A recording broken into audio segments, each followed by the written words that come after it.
Halo minasan, jumpa lagi bersama Digi Channel. Naofumi telah berhasil menemukan dan menyelamatkan Viro dari seorang pedagang jahat. Namun dia harus kehilangan jejak Raptalia yang statusnya tiba-tiba menghilang dari layar pandangannya.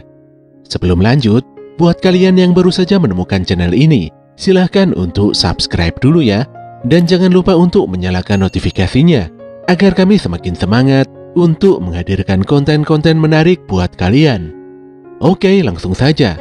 Persiapkan diri kalian and enjoy.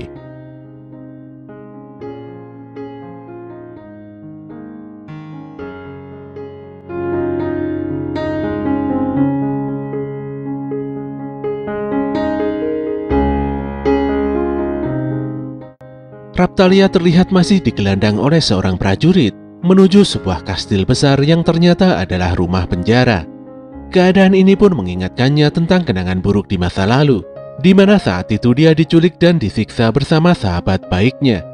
Si prajurit berkata kalau Raptalia akan menjadi tahanan di penjara ini hingga Kyo datang untuk menjemputnya.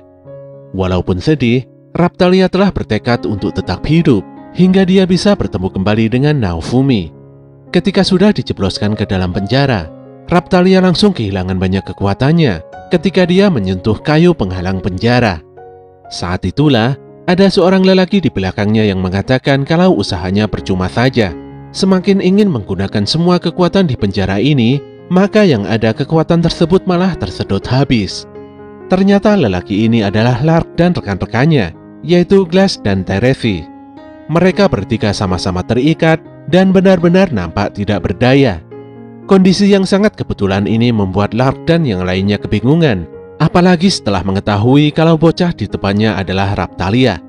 Raptalia sendiri menjaga jarak dari Lark karena pada dasarnya Lark adalah musuh Naofumi. Namun demikian, gencatan senjata antara Naofumi dan Lark sepertinya masih berlaku. Raptalia mengatakan kalau dia dan Naofumi akan membalaskan kematian Hourai serta menghentikan rencana jahat Kyo. Untuk itulah, semua orang di ruangan ini harus bekerja sama dan kabur sesegera mungkin.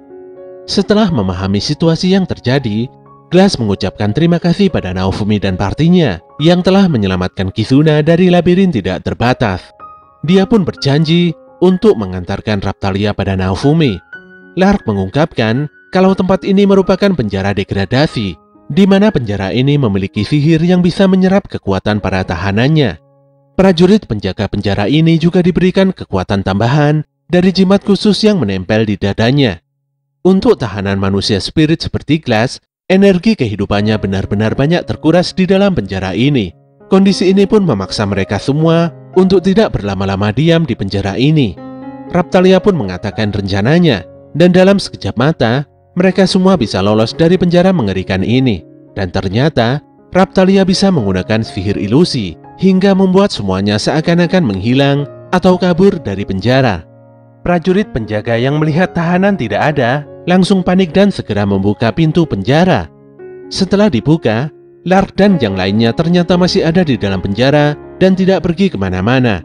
Raptalia yang menggunakan sihir ilusi langsung mengambil jimat milik penjaga dan memberikannya langsung pada Glass. Disinilah kekuatan Glass langsung kembali normal dan membuat semuanya bisa lolos dari penjara degradasi. Dalam pelariannya, Lark memastikan kalau mereka semua akan kembali ke kerajaan Sikel agar bisa bertemu dengan Kizuna dan yang lainnya. Pada keesokan harinya, Lark berencana untuk pergi ke jam pasir naga kerajaan Label agar bisa berteleportasi dengan cepat ke kerajaan Sikel. Mereka pun langsung mengganti penampilannya agar tidak terlalu mencolok dan dicurigai. Raptalia sendiri mendapatkan sebilah katana dari Lark untuk mempertahankan diri. Setelah makan siang, semuanya pun berburu monster untuk membantu Raptalia menaikkan level. Seiring dengan meningkatnya level, terlihat tubuh Raptalia juga berubah hingga membuat persendiannya agak sakit.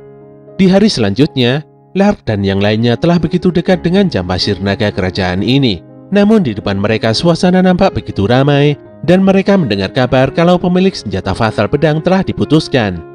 Kondisi pun semakin tidak pasti, karena kepemilikan pahlawan pemegang senjata fatal di suatu kerajaan dapat mengubah keseimbangan kekuatan militer antar kerajaan.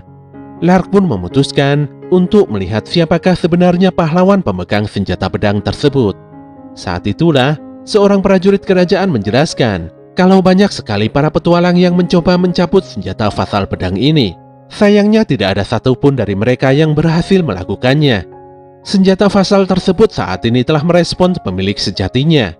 Para masyarakat pun begitu antusias dan bersemangat melihat festival bersejarah ini. Apalagi kerajaan Label telah menjaga senjata fasal pedang sejak zaman dahulu kala. Siapapun yang berhasil mencabut senjata tersebut nantinya akan mendapatkan gelar, kekuatan serta ketenaran. Prajurit kerajaan pun meminta calon pahlawan untuk maju ke depan dan mencabut pedang yang jadi kebanggaan kerajaannya. Ternyata, calon pahlawan yang dimaksud adalah si Kazuki yang bermuka licik. Raptalia pun begitu geram melihat Kazuki yang melangkahkan kakinya ke dalam kuil senjata fasal pedang. Ketika Kazuki hendak mencabut pedang tersebut, tiba-tiba senjata ini mengeluarkan reaksi cahaya hijau yang menyilaukan. Dan dalam sekejap mata, pedang ini langsung berpindah ke tangan Raptalia yang tentunya membuatnya sangat kebingungan. Malam pun tiba, dan Raptalia masih terus berlari menghindari kejaran para prajurit kerajaan Label. Di dalam hatinya, dia terus bertanya-tanya, mengapa dirinya lah yang terpilih oleh senjata pedang ini. Scene pun kembali di siang tadi, di mana Raptalia telah dipilih oleh senjata fasal pedang. Segel budaknya pun langsung menghilang begitu saja. Sementara Kazuki begitu kesal dan memerintahkan para prajurit untuk menangkap Raptalia karena telah mencuri senjatanya. Raptalia sendiri tidak bisa melepaskan pedangnya karena memang sudah jelas senjata ini tidak akan bisa lepas setelah dimiliki. Anehnya, Raptalia menolak semua bantuan dari Lark dan kelompoknya. Dia pun langsung kabur dan memutuskan akan menyelesaikan masalah ini sendirian. Senjata fasal ini juga membuat fisik Raptalia tumbuh dan berubah menjadi seorang wanita dewasa. Dia pun jatuh bangun dan terus berlari kucing-kucingan dengan prajurit kerajaan. Tanpa sengaja dia pergi ke sebuah kuil dan ditolong oleh seorang wanita. Disinilah diketahui kalau wanita tersebut ternyata adalah keturunan dari sebuah keluarga yang telah melayani pahlawan pedang secara turun-temurun. Wanita ini pun langsung memberikan sebuah pakaian dan memperbaiki penampilan Raptalia layaknya seorang pahlawan pedang yang sesungguhnya. Raptalia pun sudah tidak merasakan sakit lagi. Dia juga merasakan aliran kekuatan yang cukup besar di dalam tubuhnya. Setelah berterima kasih atas bantuan wanita asing tersebut, Raptalia pun keluar dari kuil dan membuat para prajurit terkejut dengan sosok barunya. Tidak hanya para prajurit, bahkan Kazuki sendiri juga ikut terkejut karena Raptalia berpenampilan seperti seorang pahlawan dan fisiknya juga berubah daripada tadi siang. Dengan tegas Raptalia meminta Kazuki untuk minggir dari jalannya. Dia benar-benar tidak ingin menumpahkan darah sia-sia di tempat ini. Tentu saja peringatan ini membuat Kazuki benar-benar marah dan tidak terima. Dia masih beranggapan kalau Raptalia telah mencuri senjata fasal pedang darinya. Dia bahkan terang-terangan akan merebut senjata fasal tersebut dan mengancam akan membunuh Raptalia dengan pedang samurainya. Saat hendak diserang, Raptalia dengan mudah menghindari serangan Kazuki dan mengeluarkan tebasan kilat dengan senjata fasalnya. Anehnya, serangan Raptalia tidak membuat darah Kazuki berhamburan. Namun sebagai gantinya, sebagian besar energi sihirnya terkuras habis. Meski demikian, Kazuki masih saja meremehkan kemampuan Raptalia yang menurutnya biasa-biasa saja. Sesaat kemudian, 2 ekor harimau putih telah muncul di hadapan Raptalia. Kazuki berkata kalau kedua hewan buas ini adalah replika dari Byaku yang merupakan 4 binatang suci. Kazuki sendiri telah mencurahkan segalanya pada sebuah penelitian yang memakan waktu bertahun-tahun demi menciptakan binatang pelayan ini. Ketika Raptalia menyamakan Kazuki dengan Kyo, si Kazuki malah marah-marah dan tidak ingin dirinya disamakan dengan Kyo. Sesaat kemudian, 2 Byaku milik Kazuki mulai menyerang Raptalia dengan begitu garang. Namun kedua hewan penjaga ini harus tumbang karena Raptalia telah menebasnya dengan sekali serang. Menurut Raptalia, kekuatan binatang ini tidak ada apa-apanya dibandingkan dengan binatang penjaga asli yang dilawannya bersama dengan rekan-rekannya. Raptalia pun kembali menebaskan pedangnya pada Kazuki. Dia juga meminta agar Kazuki tidak bergerak. Apabila bergerak, maka Kazuki akan bernasib sama seperti kedua Byaku miliknya. Kedua pengawal Kazuki pun tidak bisa berbuat banyak untuk menolong tuannya ini. Kazuki mengungkapkan kalau dia membutuhkan senjata fasal untuk mengalahkan Kyo. Di sini kita semua masih belum tahu mengapa dan bagaimana Kazuki bisa sebenci itu pada Kyo. Raptalia pun melangkah pergi dan meninggalkan Kazuki begitu saja. Dia sudah tidak peduli, walaupun Kazuki terus berteriak dan memohon padanya untuk diberikan senjata fatal pedang. Setelah meninggalkan kuil, Raptalia benar-benar kelelahan karena terlalu banyak menggunakan kekuatannya. Kondisi pun semakin parah ketika muncul seekor Byaku berukuran besar yang datang menghampirinya.